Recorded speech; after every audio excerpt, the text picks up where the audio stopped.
Hey, What's up?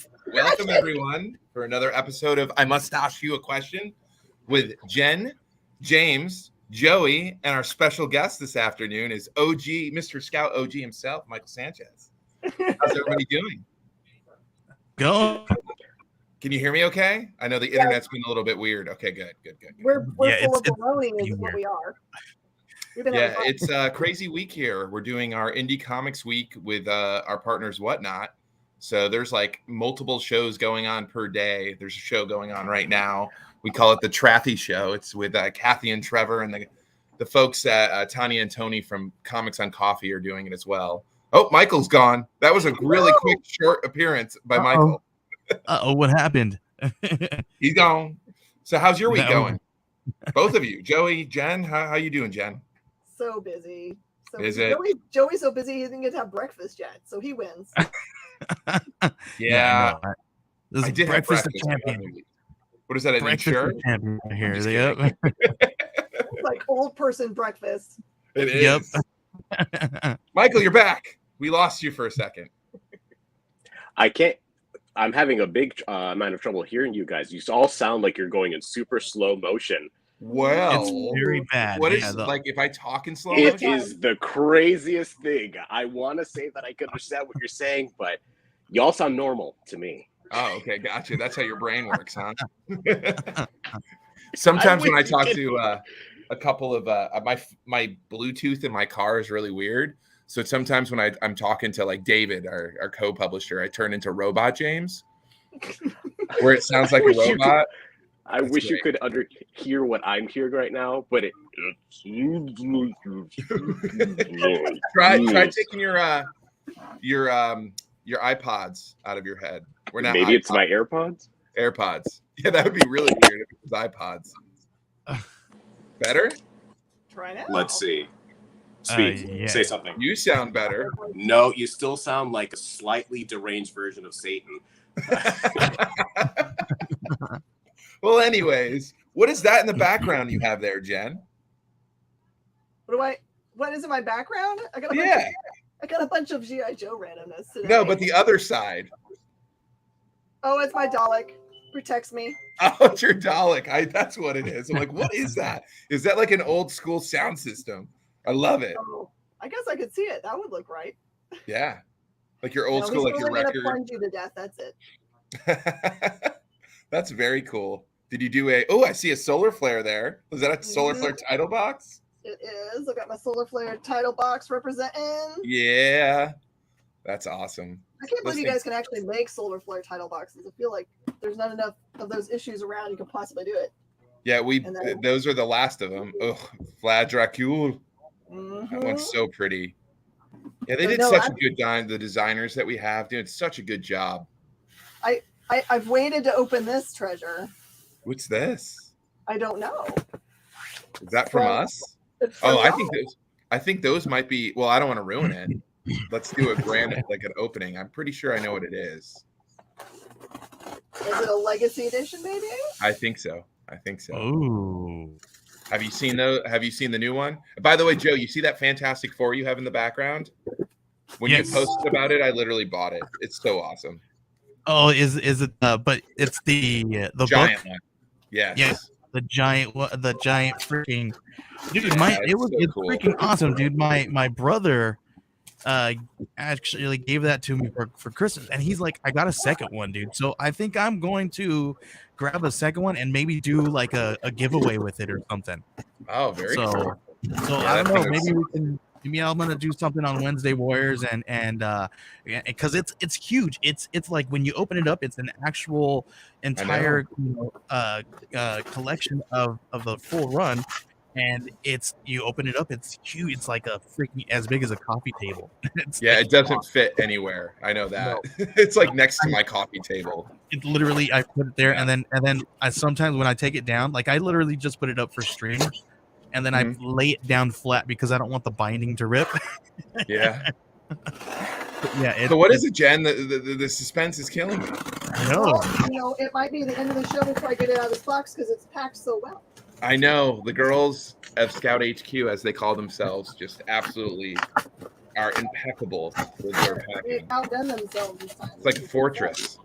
So, Michael, why don't you tell all the viewers out there, just give everybody your background, how you started with Scout. I mean, you predate me. You predate. I am older than all of you combined. Yes, I know you've been around for 90 plus years. You did some kind of deal with the devil where you don't age. I think it has something to do with Diet that Coke. job, and I hold it with pride. All right. It's great that you guys sound like you got an impromptu. What's it called when they get rid of a demon from your body? Exorcist. A hysterectomy. It sounds great. Sorry, You're too much, man. You're too much. I promise I would be less zany, but I never said it would go away. How'd you start with Scout, buddy? Like, tell everybody. Hello, everybody. My name is Michael Sanchez. I am 33 years old, deity, Dominican, and a diabetic. And I met actually Brendan Deneen, who is the head papa over at Scout Comics. He was my professor at Hunter College here in New York. He was writing for TV and adaptation, and I remember specifically being in that class and enjoying the writing process and whatnot. I knew that he was liking my stories, and we were gelling. And I handed in every single paper specifically telling him, listen, I know I'm supposed to hand something into you right now, but I'm going to ask for a 3-week extension, and you're going to give me an A, and it's going to be okay. And he did, because he didn't give a shit. Oh, sorry. He didn't.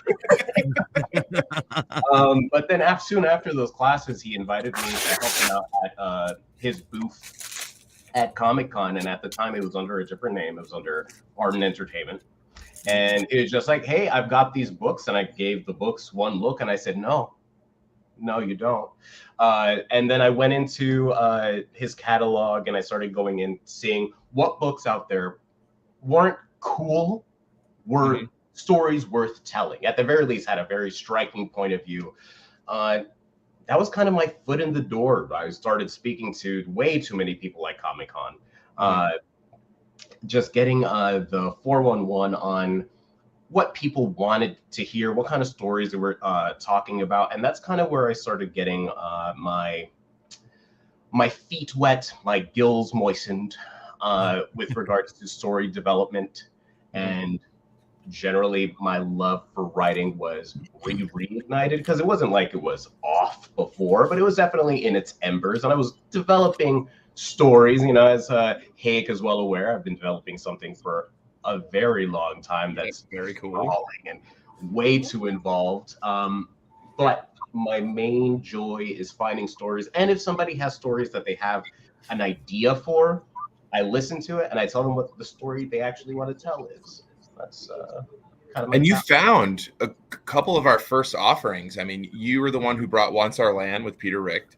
Once Our Land. There was Girion. Oh, I didn't know Girion. That's awesome. Yeah, Girion was a fun one. Tom is so great. Isn't it crazy that he's the same artist of Mullet Cop? It makes it blows. It shows you his talent. Completely different style, Girion and Mullet Cop. If you guys listening haven't, go to scoutcomics.com, hit titles, look at the art style under Girion and then Mullet Cop, and realize that both books are done entirely by Tom Lintern. He is just amazing talent. I didn't know that with Girion. That's awesome. So what else? What other ones? Princess Revolution. Princess Revolution. That's been an amazing story to help develop. Speaking with her plenty. I don't know what we can say about that or what has been said. I don't. Open forum, man. I know people are in talks about doing things and talking about things, about possibly doing things with moving images. Yeah, so I mean, you maybe heard it here first about Princess Revolution. I don't know what you're talking about. I haven't said anything. Yeah, I haven't said anything either. So interesting. I'm just a diabetic. And who loves Diet Coke, right? Who loves Diet Coke? I didn't know whether or not I could show off the can, so I poured a whole bunch into this coffee. Nice. You sure that's not tar? I know you dabble in drinking straight tar. It's one of your secrets for longevity. So Michael, by the way, he's a great, I've developed a friendship with him over the past, 5 years now, man. It's been a long time. Like been with Scout, and he's a good egg. He's a good egg, and he's still part of it. I mean, he's up in New York where Brendan is. Well, Brendan's in Jersey, really. You just don't see Deneen anymore because he kind of works from home. Yeah. The pandemic kind of shifted things for everybody, obviously. Yep. And I wasn't leaving my house anyway, so really the pandemic didn't affect me too much. I haven't left this room in about 4 days. It's your fortress. I've been crying. No, I'm kidding. But yeah, been with Scout since the very jump. I think I didn't select the name, but I was definitely in the conversation, and I may have been one of the first ones to spout it out. Yeah, I actually need that answer. Someone asked me that today before the podcast start. Kathy did. They were doing their show, and they're like, James, what's the meaning behind Scout, and where did it go? Like, where did it happen? Diet Coke? No, not Dr. Pepper Zero. Mountain Dew, which just tastes like the color green. Like a highlighter yellow. It's delicious. So you were there for the infancy of the name? Like where did it come from? What was the runner up? Was like Flash Comics or something? Was that? First of all, I came up with the runner up, which was Bolt Comics. Bolt, that's what it was. But Bolt. Some other company, I think in Australia, I think they were like a school comic book thing. They had it already, and they said, no, you can't use it for whatever reason. Like, that's not an Australian accent, but I'm going to go for it. And then Deneen was the one who came up with like a bunch of different names, and Scout was in it. And I think either I or one other person said Scout's the one. But technically, Deneen was the one who came up with the name. He brought it up. But I said yes first. I'm going to take credit. And who did the logo? Was that Richard Ems? That was Richard Ems, I believe. Trying to think. Yeah, it must have been him. He was the only one that was really doing that stuff back in the day. I'm going to say yes, but my brain is saying... No, that's awesome. So Bolt, that's what it was. I said Flash. Yeah, that it makes sense. Oh, Joey's gone. I'm still here. I'm still here. I'm still here. Just taking turns coming off. I'm fixing the technical difficulties. I'm still here. You're the voice in my head. Oh, look at that. I love the black on the bottom there. You know how they blended it this time? It just looks so awesome. That's so pretty. I love those. So those of you who are just listening, Jen's holding up a legendary edition of Count Draco Knuckle Duster. What a legendary edition is, it's from the brainchild of Rich Whittle, where it's your artist edition, meaning it's done on 11x17 print or size, like how it was originally drawn. And it's a fully lettered comic. A lot of those in the past have essentially just been, the art with the letters. And it's just absolutely gorgeous. So gorgeous. I've actually never seen one opened inside. That's cool. You don't have those, Joey? No, listen. Somebody named James Hake said that he was going to be sending me tons of materials to do some promotional work, and he's just been so busy. That's on me. You guys want to know the most random thing that happened yesterday?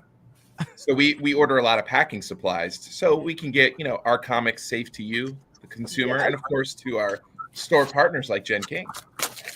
And as a thank you, Quill, which is one of the people we ordered designs from, they gave us this frying pan. Nice. Is it nonstick? I don't know. It might be a weapon. I'm not sure. So you make. I don't know. You say thank you.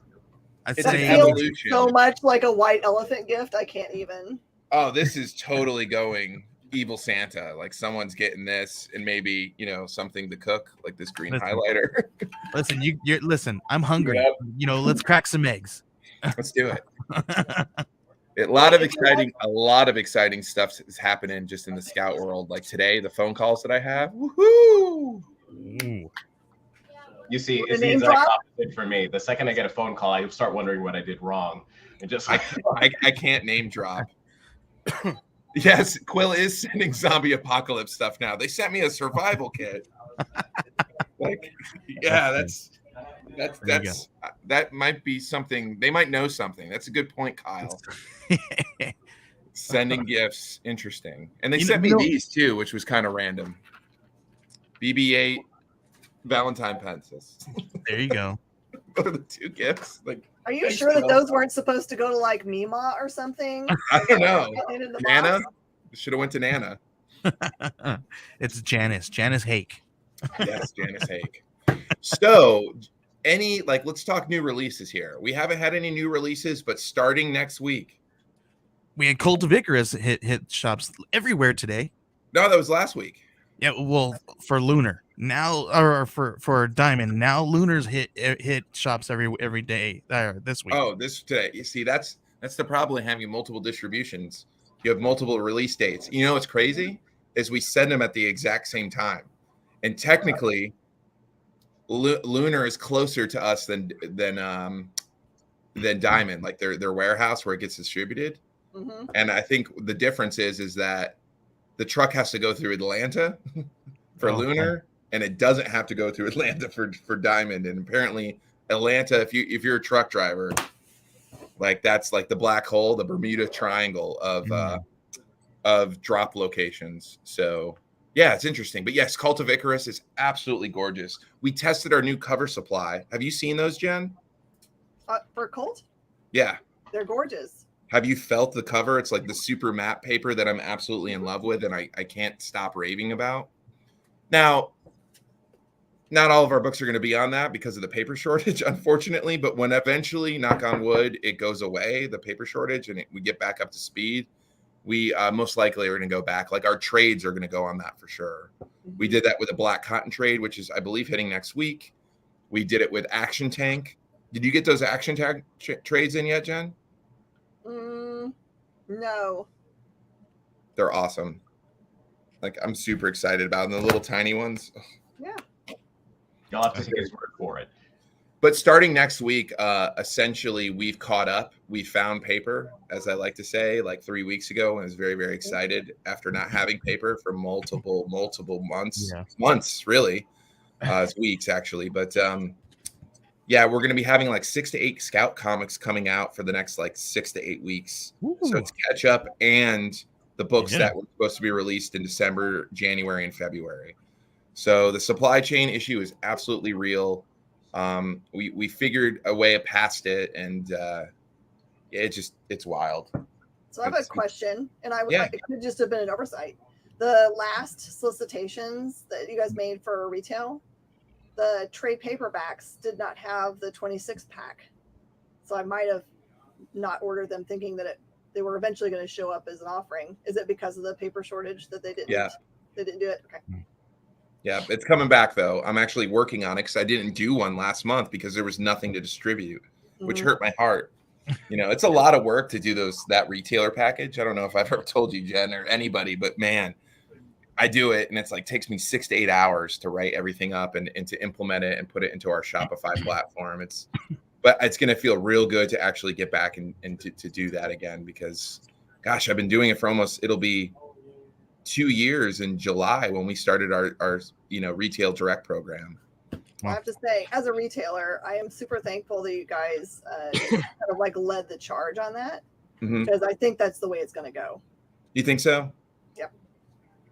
Yeah, it's wild. It's interesting. How do you feel about now that they've had a few months under the belt? How do you feel about the Penguin Random House? Do you feel comfortable with how they've been distributing? I guess on a 10 scale, here's a nice way if you don't want to get too involved, too much into it. Out of 10 being the best, 1 being the worst, what would you say they rate at? I think that for like if you're looking at them in terms of comic books and book distribution, I think they're probably right now at a 6, and it's only because they're still trying to figure us out as an industry because they're so used to the way things are happening in the book industry. I personally have no idea how they can be making money when they don't charge shipping, which I'm super thankful for, but they also send out, things, it sounds like, as soon as they get them. So there'll be, 3 books in a box. Like it's nothing on a day for us to have 20 Penguin Random House boxes come in. So I just don't know. Just as a financial person, I don't understand how it works for them. unless it's just easier for them as a company to be like, here are the line items we have, and we're going to send them out now, and now that's done, and we can move on to the next line item. This is the problem with big businesses, at least what I found out with my finance career. When you get to a certain point and you're a large corporation, you get so large, it's budgets, right? So what they'll do is they'll analyze their budget and they're like, all right, we have $8 million set aside for shipping. And as long as they stay in that budget, they're fine. Mm-hmm. So you lose something that I think when you become so large where you're not analyzing it, where, you know, I remember how much of a big deal it was for me when we started shipping like direct to consumer. And I figured a way where our average packaging was like, I don't know, $1.79. I analyzed, you know, the process. Yeah. So it was like $1.79 for all the different stuff that I got. And then it took me about 3.5 minutes to do your standard order. Mm-hmm. So then when we figured out the Comic Gemini mailers, right, it eliminated a whole bunch of things. The returns went down less. And now I got it down to where I believe last time I looked, it was like 39 cents instead of $1.79. Mm-hmm. So I'm all celebrating, like super nerding, you know, because I'm a numbers guy and like nerding out. It's like, yes. Mm-hmm. And by the way, it went from 3.5 minutes to like 2 minutes and 20 seconds to fulfill a standard order. So I feel like corporations lose that when they get so big, because they're like, as long as I stay under like that $8 million mark, it's fine. But yeah, I've heard the same thing where you say where like there'll be a single comic and they'll just have it in a giant box with all this shipping material. Like, But I will also follow that up with like, I'm super grateful for the 20 boxes a day that we then turn around and put the stuff we're shipping out in. Yep. That's what we've done. That's what I do with Amazon, right? Yeah. So if you order from us, you'll notice we recycle and we reuse. Mm-hmm. It's upcycle. That's what we want to do. Yep. It doesn't cost anything to upcycle, and it keeps things out of landfill. So it's perfect. There you go. So you'll randomly get like an empty bag of chips in there as like, I'm just kidding. I'm just an old Band-Aid. Am I? Order and find out. Scott or BB-8 Valentine's. Yeah, box. Pencils. We're like, wow, this is a cool pencil. This is random. We said that you guys might get a really cool, you know, free thing inside there, right? Yeah, a little Valentine BB-8 pencil. Hey, James, I took one of your suggestions. Mm-hmm. Last week you told me that I needed to read Heavenly Blues, right? So awesome. You dropped a bomb on us and said, here, push this out, and I was like, oh, okay, cool. And it's a 50% off on Valentine's Day, right? So I was like, I got money, whatever, let's do it. So I went and grabbed a trade paperback of Heavenly Blues and the comic tag to check it out and read it and talk about it. And I even grabbed a pack of Scoot Launch stuff to read with my kids. So it's gonna be really cool. It should be in a day or so. Yeah, you'll I can't wait to hear your review. So next time when you finish reading it, like, yeah. And actually, I think Heavenly Blues is another gem that was found by Michael, because Michael's good friends with Ben, the creator. Yeah, I was gonna say, it's just like I know that guy, and I was gonna be like, first of all, you guys had a hilarious video that you and Ben did promoting. Oh yeah, I went to his house, right, and I met his cat Blargy, and we were just pardon my I can't pardon my French. I'm not going to say it in French. I'm just going to say it in English. We were shooting the crap, and it was, I don't even remember what we said during that. It was hilarious, and you splice it together. It was promoting the series back in 2017. Yeah, 5 years ago when it came out, and it was hysterical. It was. We gotta find this. Where does this? I think it might be on Facebook. We might have posted it on Facebook way back when. We should find it. I gotta find this. Or Michael, you have access to the Scout Facebook. Why don't you find it on your computer? I'll do my best. I will send it to you, Joey. If I find it, do I have it on YouTube? Maybe. I'm not sure, but if I find it, I'll send it. It was me trying my best to figure out a way to spotlight a creator, and I found this guy. I was just like, hey, let's just do something. He invited me over to his house. And I wanted to do that more, but then as life happened and then the pandemic happened, it just ended up not being a thing. I know that we can do Zoom all the time, but there's really nothing that beats just sitting down with the person face to face. Yeah. Like, I think we were eating a bowl of cereal or something in one of the videos or something. We were just having a great time, and that's really how you get into the heads of a lot of these creators. Yeah. You sit in front of the camera and you kind of feel like, oh, I have to present. I'm just like, no, let's get some pasta. There you go. You know how what kind of person they are by the kind of pasta they order. Exactly. Is I this want a a new Reuben show? sandwich. What kind Pasta of pastrami time? do you like? I think it is a new show. New show Pasta creators with sitting Michael. in kitchens eating. And creators, cereal. we gotta call creators eating spaghetti. I like I it. mean, there has to be something to be said about like what's that YouTube show where everyone eats the hot wings? Yeah, the hot wings as they go down the line. Yeah, It works. If Funny. food just works. It works. It definitely works. We got to have a comic book creator mukbang. Oh, do you understand how fat I get and how amazing I would win each time. Have you guys? I want to show you this. I have one on my desk. Check this awesome sweet sauce. It's so gorgeous. This is the metal cover for Third Wave that Rafael did, and it just doesn't do justice, man. It's so cool. Look at that. Look at that. That should be on my desk. Oh, maybe. I can't For wait. this one, I gave to Kathy. It's we did 150. It's 150 out of 150. I'm gonna get it graded. That's so cool. Yeah. Thank you for how awesome the staff is here. Heck yeah. They've Can I been get killing one it. like that? What was that? Patty and Laz. I want Patty and Laz to have something like that. Yes. Speaking of which, we got to talk Patty and Laz before we go. So Patty and Laz, just so you know, Michael's been helping develop stories with a lot of those creators, like for many, many years with Scout. And, I've got to know him, and he's told me about this universe that he has created. And when I say it's expansive, it is absolutely expansive. And it's an incredible story. He's a gigantic anime manga fan. And this story that he's developed, like, I'm all in. Like, all in enough where, like, I want to help him, like, finance it because I believe in it that much. And through many, many changes and like a lot of searching, he found Rick Lopez is the artist out of Central America. Rake. Excuse me. I apologize, Rake. And amazing. And we got the Ashcan, the preview, the origin story, and it's called Here Signs Patty and Laz. Are you just doing Patty and Laz or Here Signs Patty and Laz? There are many different thoughts. I'm gonna stick with Patty and Laz because it's, for me, it reminds me of old like 80s and 90s anime where it has a very particular cadence. And in my head, when I hear it, has anyone here played Mega Man? Oh yeah, God, yeah. Yeah.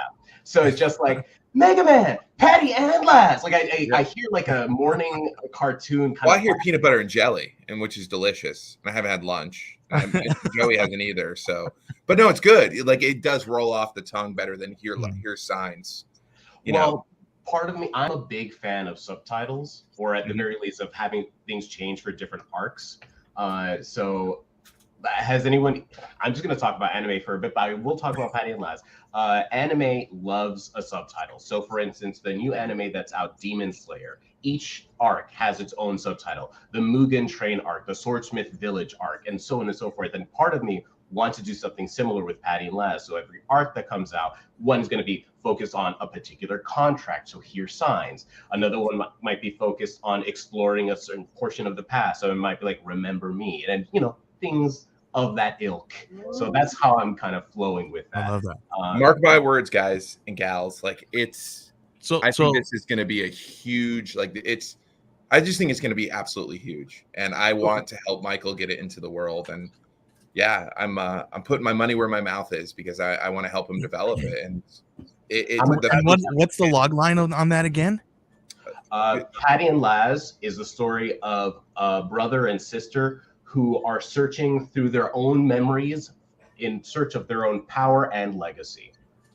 Perfect. Wow. Okay. The first arc is going to be about, let's say a very bad incident happens early on in their life. And Patty, my main character, decides that she's going to forge a deal with a devil. And the repercussions of that and the price of it are what she has to deal with in the subsequent 8 issues. And it's a doozy because what you believe you remember is not exactly what may have happened. Rose-tinted glasses. I like it. That's a good pitch, man. Good pitch. Yeah. And you know what's really cool? Like a little cool thing, that devil is named Medina in his story, and it's actually named after another Scout old G who did Elasticator and Monarchs and Welcome to Paradise, Alan Medina, AC Medina. So Alan, if you're listening, what's up, buddy? Medina. And it's just like, it's such a good, I love it, man. It's a good name. Yeah. I really think it's going to be huge. And we're looking, just, I guess as a spoiler, Scout has been looking, taking someone like Michael, like his extensive knowledge and passion for manga. I think it's second to none just after I've known him, and he's very articulate with how you can tell how much he loves it, right? Just by when he talks about manga in general, not just his own stuff, but all like manga. And we eventually want to do a division, you know, when the time is right, because it is so big. Like, I think a lot of the new generation of comic readers, that's what they're reading. You know, when we were kids, we Batman, Superman, Spider-Man, but this new day and age, and I'm sure, Jen, you see it firsthand at your shop, like kids are it's the manga that they love, the anime stuff.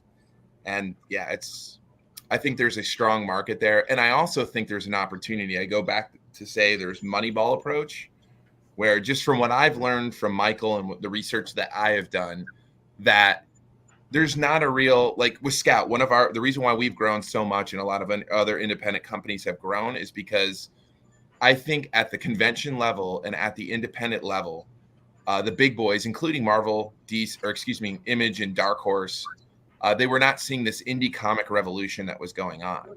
And we kind of stepped in and we partnered with people who are creative people, like-minded people, and that's the rise of Scout, the rise of Source Point, the rise of Aftershock, etc. And I feel the same thing is happening in manga, where you have the very large stuff, but there's no real minor leagues, so to speak. Yeah. I mean, and I think there's an opportunity there. You just have to get the right people in that position to basically shepherd, pun intended, wink, Andrea, to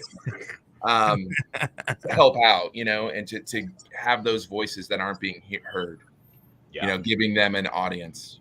And webcomics in terms of like smaller stuff in manga, not really out of Japan so much, but like places that are like Mexico, Korea. Yeah. You're getting so many like webcomics coming out that are really like heralding a new era of storytelling, because it's small, it's bite-sized, it's consumable, and it's also affordable for the creators.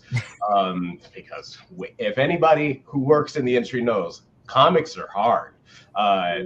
Words are hard. Math is words hard. are hard. Barbie. Just life is hard. Life is hard, but it's going to be super interesting to see in the next few years how things develop. How much time do we have left? I don't want to. Yeah, we're about. We have to wrap up. So, yeah. Again, we always end the show with a question. So I actually have a question, and it's kind of pertaining to manga.